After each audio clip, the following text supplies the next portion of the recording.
तो सोचिए, अगर 30 साल में कांशीराम जी मुख्यमंत्री बन गए रहते तो भारत के प्रधानमंत्री भी बनते। 90 के दशक में भारत के प्रधानमंत्री भी बनते, लेकिन यह बात काल संदर्भ में समझ में नहीं आई। कांशीराम साहब को रत्न देने की बात है तो रोका किसने था? बीजेपी के पहले तो कांग्रेस की सरकार थी ना, उसके पहले कांशीराम साहब का देहावसान हुआ था। हाँ, चाटुकार नहीं बोलेंगे वो चीज वो भूल चुके हैं, है ना, कि जब स्कूल में पढ़ाई करने के लिए संविधान के सहारे की जरूरत पड़ी, बाबा साहब के त्याग की जरूरत पड़ी, है ना, तब उनका हांडी और झाड़ू छूटा और आज वो पढ़ लिख के प्रोफेसर हो गए। बहुजन समाज जागृत अवस्था में आया है और जब वो समझना शुरू कर दिया कि मेरा अधिकार वास्तविक रूप से शुरू से किसने शोषण किया, आज कांग्रेस, आज बीजेपी दिखाई दे रही है, लेकिन शुरुआती काम तो कांग्रेस ने ही किया। और ये शिक्षित, ये पढ़ा लिखा है, शिक्षित नहीं है। शिक्षित होता तो अपने समाज के बारे में जानता, शिक्षित होता तो अपने संविधान की बात करता, शिक्षित होता तो अपने अधिकार के बारे में बात करता, है ना। चटुकारता की भाषा नहीं बोलता, ये चटुकारता की भाषा बोलते हैं।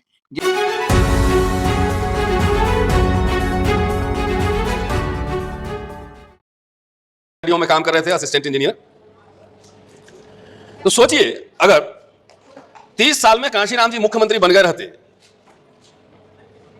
तो भारत के प्रधानमंत्री भी बनते। 90 के दशक में भारत के प्रधानमंत्री भी बनते, लेकिन यह बात काल संदर्भ में समझ में नहीं आई। डिबेट चल रहा है। जो रतन लाल जी हैं, दिल्ली यूनिवर्सिटी में प्रोफेसर हैं, अपने आप को इतिहास का प्रोफेसर बताते हैं, उन्होंने बोला है कि 30 साल में अगर कांशीराम साहब प्रधानमंत्री होते, नेहरू जी उनको प्रधानमंत्री बना दिए होते, तो वो 90 के दशक में आते, 30 की उम्र में मुख्यमंत्री बन जाते, तो 90 के दशक में आकर के वो प्रधानमंत्री बन गए होते कांग्रेस से। क्या ये विचार उनका वो है? मतलब रतनलाल जी को शायद ज्ञान नहीं है। हाँ, प्रोफेसर भले इतिहास के हैं, हाँ, उनको ज्ञान नहीं है। अगर ज्ञान होती तो ये बातें नहीं करते हैं। आप लोगों को शायद थोड़ा सा हम पीछे ले जाएंगे। हाँ। इंदिरा गांधी के समय में बाबू जगजीवन राम जी, जिनकी लड़की हाँ, मीरा कुमारी जी रहे, जो लोकसभा अध्यक्ष रहे, बाबू जगजीवन, जब कांग्रेस अपने बुरे दशाओं में गुजरने लगी, तो ये हुआ कि उसको सत्ता में कैसे लाया जाए। ठीक है, तो बाबू जगजीवन राम इतने योग्य नेता थे कि हर समाज उनको मानता था, है ना, क्योंकि दलित समुदाय से थे, है ना। तो उनके चेहरे पर कांग्रेस ने चुनाव लड़ा और सब लोगों ने कांग्रेस प्रधानमंत्री का दावेदार मान के और उनके योग्यता को, उनके कार्यशैली को ध्यान में रखते हुए जगजीवन राम जी के नाम पे कांग्रेस को वोट किया। ठीक है, और वोट किया। जब प्रधानमंत्री बनने की बात आई तो उनको इसी कांग्रेस परिवार ने इल्जाम लगाया उनके लड़के को लेकर और उनको अगले दरवाजे से साइलेंट करके पिछले दरवाजे से उनको प्रधानमंत्री नहीं बनने दिया गया। वो कांग्रेस के इस इतिहास को शायद वो नजरअंदाज कर चुके हैं या तो भूल चुके हैं। उनको मैं याद दिला दूं, एक सेकेंड बात पूरी हो जाए। दूसरी चीज, कांशीराम साहब के बारे में, कांशीराम साहब ने प्रधानमंत्री बनते नहीं बनते, लेकिन उन्होंने मुख्यमंत्री बना के ये साबित कर दिया था कि वो जब चाहते, जैसे चाहते, है ना। रतनलाल जी बोल रहे हैं, रतनलाल जी का कहना है कि कांशीराम साहब पढ़े हैं नेहरू की स्कूल में, काम जहाँ कर रहे थे डीएडओ में नेहरू ने बनाया है। तो नेहरू जी क्या इलाहाबाद की जमीन बेच के बनाए थे? जब नेहरू जी देश के पैसे से बनाए थे, इस देश में कमेरा वर्ग है, वो इतिहास के टीचर है सर, उनको क्या कांशीराम साहब के बारे में इतनी जानकारी नहीं? अगर वो सरकारी चीज कोई हो रहा है तो नेहरू जी कर रहे हैं क्या? अब नहीं, अब उन्हीं की बात के हिसाब से अगर मैं चलूं और आपके प्रश्न के हिसाब से, तो जिस आरक्षण के तहत, आज जिस व्यवस्था के तहत वो पढ़ाई कर पाए, क्या रतनलाल जी कर पाते? वो बाबा साहब के त्याग का परिणाम है रतनलाल, कि प्रोफेसर आज अपने आप को कह ले रहे हैं। नहीं तो आगे घड़ा और पीछे झाड़ू बांध के उनके पूर्वज घूमे, हमारे पूर्वज घूमे, वो भी घूम रहे होते, और ना हम यहाँ बोल पाते और ना उनकी बोली निकलती। एक सेकंड, अब उस पर मैं आ जाता हूँ। ये बताइए, बहन जी यूपी में सरकार बनाई, उन्होंने काम किया, रोड बनाया, सड़कें बनी, विद्यालय बने, यूनिवर्सिटीज बने, मेडिकल कॉलेज बने, हम्म, पार्क बने, हाँ, जिसकी तो सरकार आती है वो काम करता एक है। सेकंड, तो बहन जी अपने घर से पैसा नहीं लाई थी। हाँ, यह वो इस देश की संपत्ति थी। आज जो उस पद पे बैठेगा वो अपने दायित्व का निर्वहन करेगा, है ना। तो इन्होंने उस प्रधानमंत्री बने, उन्होंने यूनिवर्सिटी बनाया, उनके बाप दादा का रुपया नहीं लगा नहीं है ना, बल्कि उनके बाप दादा ने इस देश की संपत्ति को खाया है। भैया, और रतनलाल जी ऐसा प्रोजेक्ट कर रहे हैं कि ऐसा लग रहा है कि यार कांसीराम साहब डीआरडीओ में काम कर लिए हैं, सरकारी स्कूल में पढ़ लिए हैं, तो नेहरू जी ने कोई एहसान कर दिया है उनके ऊपर। हम और अगर 30 साल में वो मुख्यमंत्री बनते, तो जब इतने स्टेटों में कांग्रेस की सरकार थी, क्योंकि उस समय बीजेपी का वो नहीं था, जनसंघ नहीं थी, हाँ तो जब इतने स्टेटों में सरकार थी, तो उस समय क्यों नहीं कोई दलित मुख्यमंत्री बनाती है। और वो उदाहरण देते हैं, मैं आपको बता देता हूँ, वो उदाहरण देते हैं कि दामोदर संजीवैया जो है तेलंगाना में, बिहार में, और ये जो है राजस्थान में और पंजाब में, उदाहरण देते हैं कि पंजाब में भी अभी वो चरणजीत सिंह चन्नी जी बने थे। तो जब हाँ वोट बैंक की जरूरत पड़ती है, चरणजीत सिंह चन्नी 1 डेढ़ महीने के लिए हमको लग रहा है बने थे, तब वो कांग्रेस बनाती है। हाँ हाँ सही बात वो आपने। बात रतनलाल क्यों नहीं बताते हैं। एक चीज बताएं, इतने दिन में हाँ, आजादी से, जो आजादी के जितने वर्ष बीते हैं उसमें आधे समय कांग्रेस की सरकार रही। कितने प्रधानमंत्री प्रोजेक्ट किया कांग्रेस ने, एक का नाम लाया, उसको भी उसी ने काट के किनारे हाशिए पे डाल दिया, उसका नाम था जगजीवन राम। हाँ, हाँ? जो ये परिवर्तन आया वो बाबा साहब के बाद कांसीराम का जब कारवा चला, मिशन उन्होंने चलाया, जगह जगह कैंप चलाया, और जब कांग्रेस धरती पकड़ ली, तब उसको लगा कि जिस बहुजन समाज की अनदेखा हमने किया, उसके हक अधिकार को हमने खाया, और उसको कहीं ना कहीं हम किनारे रखे। अगर उसको मुख्य धारा में हम नहीं जोड़ते हैं, चाहे वोट बैंक के रूप में, चाहे आपने तो बहुत सही बात एक बोली। मिनट हाँ, नहीं जोड़ते हैं, तो अभी तो हम राज्यों के सत्तों से दूर जा रहे हैं, है ना। केंद्र के सरकार से भी हमको हाथ धोना पड़ेगा, और परिणाम आज उसका दिख हाँ, भी रहा है। आज सर मैं आपसे कह रहा हूँ, क्या समाज को हुक्मरान बनना चाहिए या अडानी बनना चाहिए? वो बार बार कहता है कि समाज को हुक्मरान नहीं अडानी बनना चाहिए। एक चीज, समाज अडानी कब बनेगा, जब हुक्मरान का संरक्षण प्राप्त होगा। इसीलिए कि हुक्मरान के पास सारी शक्तियां होती हैं, ठीक है। हमको रतनलाल जी इतना बता दें, एक मिनट, प्रधानमंत्री, गृह मंत्री, मुख्यमंत्री का मैं सब कुछ छोड़ दे रहा हूं, वो सिर्फ एक बात बता दे कि आज तक यूनिवर्सिटियों में हमारा आरक्षण लागू क्यों नहीं हुआ। सेकेंडरी केंद्र, ये रतनलाल जी से सवाल है। हाँ सवाल है मेरा, कांग्रेस रही ना, क्यों नहीं लागू की। दूसरी बात, आज वो जनगणना की बात कर रही है, वो अपने कार्यकाल में जनगणना क्यों नहीं कराई, जाति जनगणना। तीसरी बात कि सेंट्रल सेक्रेटरीट हो या स्टेट का हो, उसमें हमें आरक्षण के तहत अभी तक मेरे जो हमारे बैकलॉग भरे, सिर्फ बीजेपी के समय तो खाली नहीं हुआ है, ये तो कांग्रेस के समय से खाली चला रहा, क्यों नहीं भरा गया। दूसरी बात कि जो मंडल कमीशन था वो विश्वनाथ प्रताप सिंह ने लागू किया कांसीराम साहब का आंदोलन के बाद। ये कांग्रेस पार्टी ने ओबीसी का जो था, मंडल कमीशन का जो रिपोर्ट आई थी, उसको कांग्रेस ने लागू क्यों नहीं किया। एक सवाल और है, अगर ये ईमानदार है तो क्यों नहीं लागू कर रहे थे, आज क्यों चिल्ला रहे हैं। आज मुझे एक बात के लिए, इस बात के लिए मैं राहुल गांधी को धन्यवाद दूंगा, रतनलाल को, कांग्रेस पार्टी को नहीं। एक राहुल गांधी ने ईमानदारी से अपने भाषण में कहा है, कहीं ना कहीं कांग्रेस की गलती का, है ना, परिणाम है बीजेपी। लेकिन सर एक आपकी बातों को मैं काटूंगा। अगर ये ईमानदारी से काम किए होते तो ये समाज आज इस स्तर पर नहीं होता, और कांग्रेस सत्ता से बाहर आपने नहीं जो बात बोली कि राहुल गांधी ने अपने भाषणों में स्टेटमेंट बोला, लेकिन राहुल आपने अभी पहले ही बोला हाँ। कि जब कांग्रेस जमीन पकड़ लेती है तब एससी एसटी ओबीसी माइनॉरिटी के साथ आती है। तो आज कांग्रेस जमीन पकड़ी है, राज्य की सत्ता से, केंद्र की सत्ता से दूर है, तब जाकर के वो एससी एसटी ओबीसी के साथ आ रही है। और राहुल गांधी के सिर्फ भाषणों में दिखाई देता है एससी एसटी ओबीसी, अगर जमीन पे देखेंगे तो जमीन पे कोई काम ऐसा नहीं होता है। चूंकि राहुल गांधी का अलग सब्जेक्ट है, इस पे आ रहा हूँ। रतनलाल जी से मेरा एक और सवाल है कि जब आप देश के युवाओं को, बहुजन समाज के युवाओं को बोल रहे हैं कि आप सत्ता की तरफ मत भागो। आप ये बताओ, हमारी कंपनी 8,000 करोड़ की बने, 10,000 करोड़ की बने, अडानी अंबानी बने, तो आप क्यों कांग्रेस ज्वाइन किए हैं? इसका जवाब दीजिएगा। आप राज्यसभा जाने के लिए, प्रवक्ता बनने के लिए, राज्यसभा जाने के लिए, पॉलिटिकल पावर पाने के लिए, और आपके जो और भी आप जो संगठन चलाते हैं, उन सबको पॉलिटिकल क्यों बनाते हैं? क्यों नहीं कमर्शियल बनाते हैं? मेरा ये सवाल है, मुझे उम्मीद है कि रतनलाल जी जवाब देंगे। अगला सवाल सर जो ये है, तो इंडस्ट्री के बारे में उन्होंने बात करी कि जो भी इंडस्ट्री लगी है ना, 19 इंडस्ट्री आई, 1950 से पहले कोई इंडस्ट्री नहीं थी। 1950 से पहले जो भी था इस देश में कांग्रेस ने किया। तो 1950 से पहले सर कांग्रेस थी। 1885 में ए.ओ. ह्यूम के नेतृत्व में कांग्रेस बनी। तो बोलते हैं कि जब 1950 में इंडस्ट्री लगी तो भी बहुजनों का विकास हुआ। तो कांग्रेस ने विकास किया, उनके कहने का मतलब था। तो 1950 से पहले भी तो कांग्रेस थी, तो उस समय बहुजनों का विकास क्यों नहीं हुआ? आप नहीं समझे? अब ये रतनलाल जी का जो सवाल है, जो इंडस्ट्रीज लगी, कह रहे हैं ना अडानी अंबानी, तो मैं उसी पे आ जाता हूँ। उस समय कांग्रेस ने एसी ओबीसी को अडानी अंबानी बनने के लिए, कंपनी लगाने के लिए क्या व्यवस्था दी?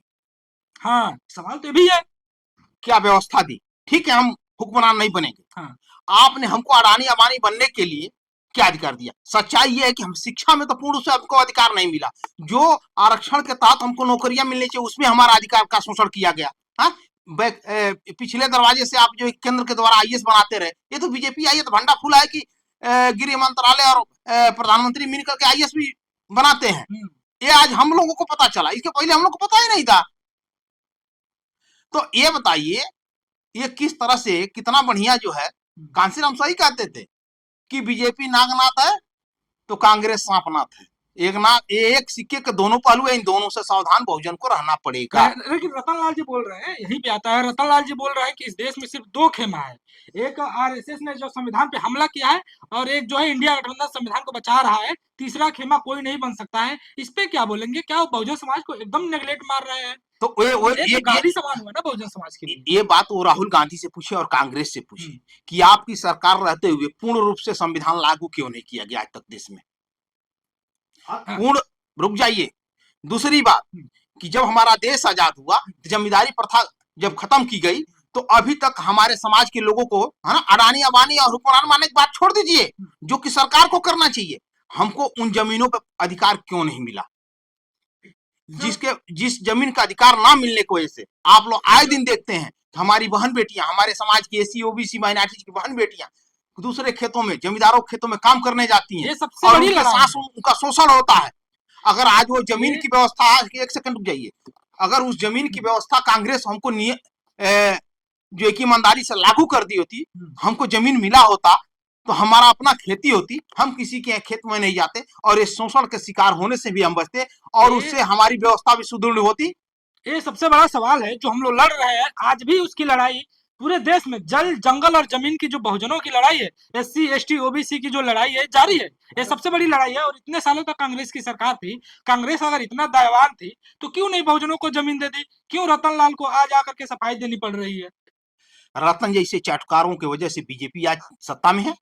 इन्हीं जैसे बोले तीसरा खेमा नहीं बनेगा, क्या बात हुई? अगर देश डेमोक्रेटिक है तो तीसरा खेमा क्यों नहीं बनेगा? क्यों बहुजन खेमा नहीं बन सकता है? देश ना कांग्रेस की बपौती है, ना बीजेपी की है, और ना रतनलाल की है। देश सबका है और सबको अपना अधिकार है। चाहे एक नहीं 50 खेमा बनाएंगे, 50 पार्टियां बनेगी, या पार्टियां बनी भी है, जगह जगह विभिन्न पार्टियों की सरकार है। ये उनके कहने से नहीं होता कि एक तरफ तो उसी कांग्रेस के रतनलाल, जो बहुजन समाज से ही निकले हैं, प्रोफेसर बने, लगातार कांसीराम साहब को घेरने की, गाली देने की कोशिश कर रहे हैं। और उसी कांग्रेस के जो राहुल गांधी है, इस देश में घूम घूम करके कांसीराम साहब को भारत रत्न देने की बात करते हैं, संविधान दिखाते हैं, और 85% के हक की बात करते हैं। क्या मतलब? नहीं, कांग्रेस पार्टी खुद कंफ्यूज हो रही है। कांसीराम साहब को रत्न देने की बात है, तो रोका किसने था? बीजेपी के पहले तो कांग्रेस की सरकार थी ना, उसके पहले कांसीराम साहब का देहावसान हुआ था। हाँ, तो उन्होंने बोला कि बीएसपी में या जो भी पार्टियां थी, कोई आवाज नहीं उठाई। मेरी बात सुनिए सर, मेरी बात सुनिए, छोटी सी बात बता दो। हाँ, 2010 में जब 7 से और 12 तक मायावती की सरकार, 2010 में मायावती जी ने, चूंकि मेरा आज मायावती जी के साथ वैचारिक मतभेद है, क्रिटिक्स है उनकी राजनीति को लेकर, लेकिन 2010 में उन्होंने प्रेस कॉन्फ्रेंस करके शायद रतनलाल इतिहास के प्रोफेसर है, नहीं, लेकिन वो बात उनको हमें इतिहास पता भूल है, गया। हम खुद उस डिमांड में रहने वाले हैं। उस 2010 में प्रेस कॉन्फ्रेंस करके बहन जी ने भारत रत्न की मांग की थी, हाँ। लेकिन रतनलाल बोलते हैं कि कोई मांग ही नहीं किया। इतिहास के प्रोफेसर हैं। नहीं नहीं, वो सुनाई नहीं देगा ना, वो सुनाई इसलिए नहीं देगा हाँ। कि वो अब चाटुकार हो चुके हैं, बहुजन के नहीं है। नाम है कि वो दलित बिरादरी से, लेकिन अब वो दलित नहीं रहे, प्रोफेसर हो गए हैं। ठीक है, चूंकि वो प्रोफेसर हैं, हम वो चाटुकार वो नहीं बोलेंगे उनको, वो ठीक है। वो चीज वो भूल चुके हैं, है ना, कि जब स्कूल में पढ़ाई करने के लिए संविधान के सहारे की जरूरत पड़ी, बाबा साहब के त्याग की जरूरत पड़ी, है ना, तब उनका हांडी और झाड़ू छूटा और आज वो पढ़ लिख के प्रोफेसर हो पाए। हम प्रोफेसर मान मर्यादा रखते हैं, हम उनको चाटुकार नहीं बोलेंगे, चूंकि हम संविधान में विश्वास रखते हैं, कोई गलत शब्द नहीं। सर मेरा आपसे एक सवाल है सर, जब प्रोफेसरों का छटनी होती है, उनको निकाला जाता है तो आंदोलन होता है, लेकिन फैक्ट्री में, कारखाने में मजदूर जो तबके के हैं, उनको आए दिन निकाला जा रहा है, उस पर कुछ नहीं आवाज उठती। अब यह सवाल आपको रतनलाल जी से पूछना चाहिए, कहे है ना कि हुक्मरान छोड़ करके अडानी अंबानी बनो। हाँ। तो ये बात उनसे पूछना चाहिए कि जब हमको मजदूरी करने तक से रोका जा रहा है, तो अडानी अंबानी बनने के लिए आपने क्या व्यवस्था दी? मैं समाज से अडानी अंबानी की बात है तो वो प्रोफेसर गिरी छोड़ करके अडानी अंबानी खुद क्यों नहीं बन जाते? क्यों बहुजन समाज के लोगों को वो सक्षम है? हाँ, एक 1.5 लाख 2 लाख की वो सैलरी उठा रहे हैं, 3 वो लाख अडानी बोलते हैं, 3 लाख की, हाँ। तो वो अडानी अंबानी बन जाए ना। मैं क्यों चटकारता कर रहे हैं कांग्रेस की? जिस कांग्रेस ने जगजीवन राम को प्रधानमंत्री बनने से रोका, जिस कांग्रेस ने हमारे हक अधिकारों को पूर्ण रूप से लागू नहीं होने दिया, आज बीजेपी आ रही, तो बीजेपी आई है, आज जब बहुजन समाज के लोग समझ गए हैं, कांशीराम साहब के मिशन की वजह से बहुजन समाज जागृत अवस्था में आया है, और जब वो समझना शुरू कर दिया कि मेरा अधिकार वास्तविक रूप से शुरू से किसने शोषण किया, आज बीजेपी दिखाई दे रही है, लेकिन शुरुआती काम तो कांग्रेस ने किया। मैं बहुजन समाज से मैं कहना चाहता हूँ कि रतनलाल जी ने बोला है कि बहुजन समाज के बच्चे, बहुजन समाज के लोग बिजनेसमैन बने, अडानी अंबानी बने। अगर अडानी अंबानी बनाना तो पहले राहुल गांधी को अडानी अंबानी बनाइए ना। राजनीति में बहुत फेल हो चुके हैं महाराज, राजनीति में बहुत फेल हो चुके हैं प्रोफेसर साहब। उनको अडानी अंबानी बनाइए, उन्हीं को बिजनेस करवाइए। बोलिए कांग्रेस पार्टी को डिमोलिश किया जाए, कांग्रेस पार्टी के जितने भी कार्यकर्ता हैं आज के बाद बिजनेस करेंगे, बीजेपी के जो लोग हैं बिजनेस करेंगे। देश का सारा जो 15% वर्ग है, चाहे बीजेपी हो कांग्रेस हो, हर पार्टियों में राजनीति में आकर के देश की सत्ता में काबिज होते हैं। और यहाँ के लोगों को आप जो अभी जो समाज उभरा है कांशीराम साहब के जाने के बाद से, एक जो खालीपन आ गया था, अब समाज धीरे धीरे निकल रहा है, एक राजनीतिक जागरूकता आ रही है। तो ऐसे लोग जो रतनलाल जैसे, रतनलाल प्रोफेसर, माननीय प्रोफेसर रतनलाल जी जो है, उनके जैसे लोग इस देश को बोल रहे हैं कि बिजनेसमैन बनो, राजनीति को छोड़ दो। आप बिजनेसमैन भी बनो, लेकिन राजनीति को करो। राजनीति जरूरी है, political power is a master की बाबा साहब अम्बेडकर ने बोला था। आज अगर बिजनेसमैन बना तो आप बनिए। उन्हीं की भाषा में एक बात पूछता हूँ, अभी हमको शिक्षा लेने के लिए यूजीसी एक्ट का सहारा लेना पड़ रहा है कि वो लागू हो जाए, ताकि हम अच्छे से शिक्षा ग्रहण कर पाए। अब आपको खुद समझने की जरूरत है, बहुजन समाज के लोगों को समझने की जरूरत है कि जब हमको पढ़ने में इस तरह के दिक्कतों का सामना करना पड़ रहा है, तो क्या हम अडानी अंबानी बन सकते हैं? आए दिन हम अगर कोर्ट में जाते हैं यूजीसी के मामले को लेकर, अगर आपने इंस्टाग्राम पे हमें देखा होगा, तो हम सुप्रीम कोर्ट से लेकर के हर जगह प्रोटेस्ट कर रहे हैं। आज अगर कोर्ट में पढ़े लिखे लोग रहते, अगर आज राजनीतिक सत्ता रहती हमारे पास, तो आज हमको सड़कों पे भटकने की जरूरत नहीं पड़ती। आज यूजीसी की जो मामला है, 24 घंटे के अंदर सुप्रीम कोर्ट उस पर संज्ञान लेता है, एक जो केस होती है उसके बाद से स्टे कर देता है, और इस देश की जो 85% आबादी है लगातार सड़कों पर संघर्ष कर रही है और कोई सुनवाई नहीं हो रही है। पूरी राजनीतिक सत्ता चाहे विपक्ष हो, पूरी चुप, पूरी तरह से साइलेंट है। अगर हमारे पास पॉलिटिकल पावर होता, प्रधानमंत्री अगर अपने समाज से होता, तो जरूर इसका संज्ञान लेता, और जितने भी बैकलॉग है भरे जाते, और जितने भी जो आईएएस में है, और सिर्फ ये तो यूजीसी की है, जो भी आईआईटी है, आईआईएम में है, जो भी बड़े बड़े उच्च शिक्षण संस्थान है, उसमें भी जो बैकलॉग है, जो डिस्क्रिमिनेशन होता है, उसमें कठोर कानून बनता है। ये रतनलाल जी को क्यों नहीं समझ में आ रहा है? मैं ये बात तो बहुत पहले ही आपके क्वेश्चन में ले चुका हूँ। ये रतनलाल जी को नहीं दिखेगा। ये बताइए, जहां हमको छोटे छोटे नौकरियों में घोटाला किया जा रहा है, नॉट फाउंड सुटेबल लिख करके हमको बाहर कर दिया जा रहा है, जीता जाता उदाहरण है। स्कूल में, कॉलेजों में पढ़ने में हमको जातिगत भेदभाव का शिकार होना पड़ रहा है, हमारा शोषण हो रहा है, पायल तड़वी, रोहित वेमुला जैसी घटनाएं देखने को मिलती हैं, और उसके बाद भी अब रतनलाल जी को मैं क्या, कौन सी मतलब किस भाषा में बात करूं कि उनको ये बात समझ में आएगी? सर उनका कहना है कि आप लोग बाबा साहब को पढ़ के नहीं आते, आप केवल सुनी व्हाट्सएप पर पढ़ के बयानबाजी कर रहे हैं। एक सवाल बहुत, सर एक मिनट, एक सवाल बहुत जायज उठता है रतनलाल जी अपने हर वीडियो में ऐसा लगता है कि पूरे देश का सबसे इंटेलेक्चुअल बहुजन समाज का वही बन गए हैं। मतलब मैं चैलेंज करता हूँ, मैं रतनलाल जी से डिबेट करने के लिए तैयार हूँ, जो उन्होंने कांसीराम साहब के बारे में बोला है, किसी भी मंच पे आकर के हमसे डिबेट कर ले। और ऐसा लगता है कि सिर्फ वही पढ़े हुए हैं, बाकी इस देश में कोई पढ़ा नहीं है, सारे निकम्मे हैं, सारे अशिक्षित लोग हैं इस देश में। बहुजन समाज बिल्कुल अभी झींगा लाला करके पेड़ कमर में सुन लीजिए, एक पढ़ा लिखा और एक शिक्षित। ये पढ़ा लिखा है, शिक्षित नहीं है। शिक्षित होता तो अपने समाज के बारे में जानता, शिक्षित होता तो अपने संविधान की बात करता, शिक्षित होता तो अपने अधिकार के बारे में बात करता, है ना। चटुकारता की भाषा नहीं बोलता। ये चटुकारता की भाषा बोलते हैं, जैसे कि हम ये शब्द यूज जैसे ना यूपी में एक पार्टी है, नाम मैं नहीं लूंगा, जब वो पार्टी बनाया तो घूम घूम जानते क्या कहता था, हमको मतलब सत्ता में ला दो, हम तुमको दरोगा बना देंगे। लेकिन वो ये कभी नहीं कहा अपने समाज के लोगों को कि हम सत्ता में आएंगे या नहीं आएंगे, अलग की बात है। पहले तुम अपने बच्चों को पढ़ाओ, शिक्षित करो, सुबह शाम इनको उठाओ टाइम से, एक्सरसाइज कराओ, दौड़ाओ, इनका फिजिकल तैयार करो, हम सरकार में आएंगे तो इनको नौकरी देंगे। जो अपने नहीं, बिना किसी तैयारी के आप डायरेक्ट दरोगा बन जाओगे। वही भाषा रतनलाल जी बोल रहे हैं। अपने समाज में अगर कोई एक दो प्रोफेसर है रतनलाल जी के जैसे, माननीय रतनलाल जी के जैसे, अगर कोई अच्छे प्रोफेसर निकल गए तो उनकी जिम्मेदारी बनती है कि जो बहुजन समाज के लोग हैं उतने शिक्षित नहीं है, अब मैं मानता हूँ उतनी शिक्षा नहीं है, तो इनकी जिम्मेदारी बनती है कि उसको प्रमोट करें, उन बच्चों को प्रमोट करें। अब ये लगातार डिमोट और बेइज्जती करने की कोशिश करते हैं। ऐसा भी नहीं है रतनलाल जी, माननीय रतनलाल जी, कि इस समाज में कोई पढ़ा लिखा नहीं है। अगर आपको लगता होगा कि आप कांसीराम साहब पे बहुत ज्यादा रिसर्च किए हैं, आई एम श्योर आपने किया होगा, हम तो अभी बच्चे हैं, लेकिन हम आपसे डिबेट करने के लिए तैयार हैं। देखिए, आप एक पार्टी को गाली देंगे चलेगा, मुझे बहन जी की राजनीति से मेरा भी क्रिटिक्स है, लेकिन अगर आप कांसीराम साहब को टारगेट करेंगे तो कांग्रेस को भुगतना पड़ेगा। उत्तर प्रदेश का चुनाव आ रहा है, 29 का चुनाव है, कांग्रेस को चाहे इंडिया गठबंधन को, कांसीराम साहब को अगर आप छुएंगे, अगर आप उनको बोलेंगे भला बुरा, तो ये भुगतना पड़ेगा। वो बोले हैं कि जो मतलब एक पार्टी को लेकर के, जो बीएसपी है उसको लेकर के बोल रहे हैं कि जो मलाई खा रहे हैं लोग, वो लोग आवाज नहीं उठाएंगे, ऐसे मतलब उनके ऊपर कमेंट किए हैं। ऐसा है, बाबा साहब ने भी कहा था, मानव साहब ने भी कहा था कि हमें जितना अपने अशिक्षित समाज से डर नहीं है, उतना पढ़े लिखों से डर है। यही पढ़े लिखे हैं, है ना। पढ़े लिखे जाहिल जपाट ऐसे ही लोगों को कहते हैं। अभी मैंने कहा ना पढ़े लिखे है, तो पढ़े लिखे हैं, शिक्षित नहीं है। शिक्षित होते ना तो सामाजिक, सुनिए, शिक्षा का सम्मान करते हैं, प्रोफेसर हैं, लेकिन ऐसे शब्दों का क्या इस्तेमाल करना चाहिए? प्रोफेसर जिस स्तर से आए, जो शिक्षा ग्रहण की, वो किसके वजह से किए, किन स्कीम के, ये भी तो एक बार बता दें। तो बाबा साहब ने पढ़े लिखों ने धोखा दिया, ऐसा क्यों कहा था? तो उन्होंने कहा था, ऐसे ही लोगों की वजह से कहा था, रतनलाल जैसे प्रोफेसर की वजह से कहा था।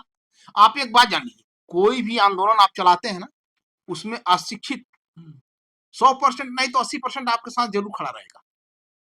लेकिन जितने ये पढ़े लिखे हैं, है ना, जो आरक्षण के दम पे नौकरी पा गए हैं, professor, engineer, IAS, PTS, doctor, चपरासी बाबू जो बने हुए, ये खड़ा होने की तो बात छोड़ दीजिए, आपका कहीं से कोई 1% सहयोग भी नहीं करेंगे। एक सवाल और है, कारण ये है ना कि ये उन मनवादियों से भी ज्यादा बड़े मनवादी ये बन चुके हैं कि कहीं ये लोग शिक्षा पा लिए, हक अधिकार के तहत इन लोगों ने नौकरी कहीं पा ली थी, मेरी बराबरी कर देंगे, तो ये खुद हमको छोटा दिखाना चाहते हैं।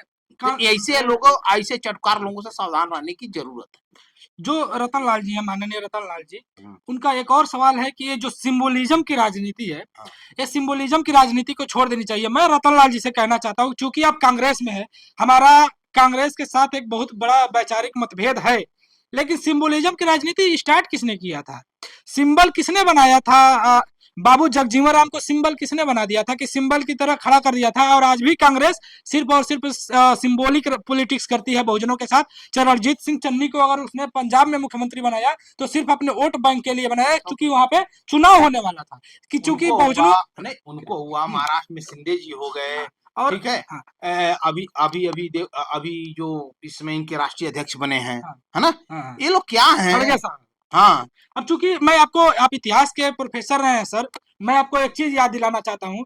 जब इन्होंने बोला है कि इंदिरा जी ने इतना बड़ा पोस्ट दे दिया गया था जगजीवन राम जी को कि उनको बाबूजी कहती थी, बाबूजी कहती थी तो वो बेटी हुई।